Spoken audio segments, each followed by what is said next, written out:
Okay, so example 3, let's talk about a phone. Okay, you've already cleared off B and, nope, sorry, we are not cleared off B. Sorry, we cleared off E and we cleared off H. All right, so the smartphone here, you have your eye on an upgraded smartphone. However, you currently do not have the money to purchase it. Your cousin will provide the funding as long as you pay him back with interest. He tells you that you only need to pay $1 in interest initially, and then the interest will double each week after that. You consider the offer and see if it's really that good of a deal. All right, we've got time again. The time happens to be right here for weeks.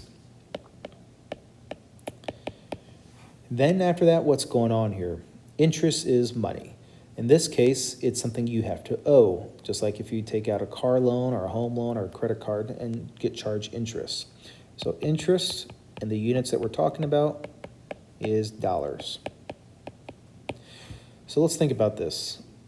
On the first week that you took this deal, on week 1, you owed $1. And it starts to double every week after that. So week 2, $2, not too bad. Week 3, that doubles. Week 4, that doubles. Week 5, that doubles. Whoops. Week 6,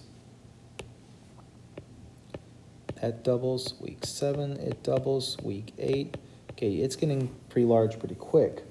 So we want to see a graph that is increasing. So let's see what we can knock out. Graph C is decreasing to start with, so that doesn't work.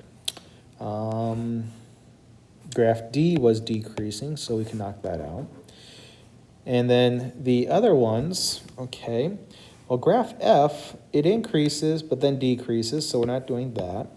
So we were able to knock out down to these 3 options, A, B, or G. It's increasing pretty quickly. It's not increasing and then increasing at a different amount.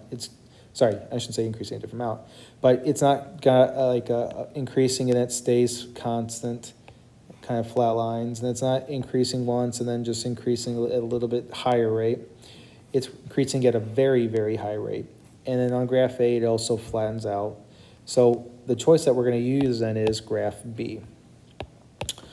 All right, so graph B, we already labeled our independent and dependent quantity.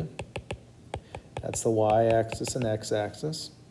Time is our x-axis. Our interest is our y-axis.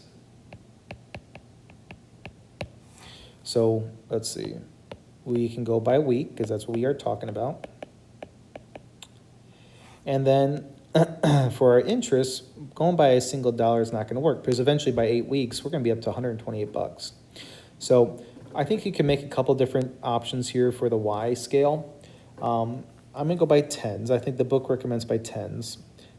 And I think you got a little bit of room you could play with on that. But I think you could also possibly say by 5s. But this is what we call an exponential scale. And it gets pretty large pretty quick. So I actually think probably going by tens is probably going to make a little bit of sense there. Okay? All right.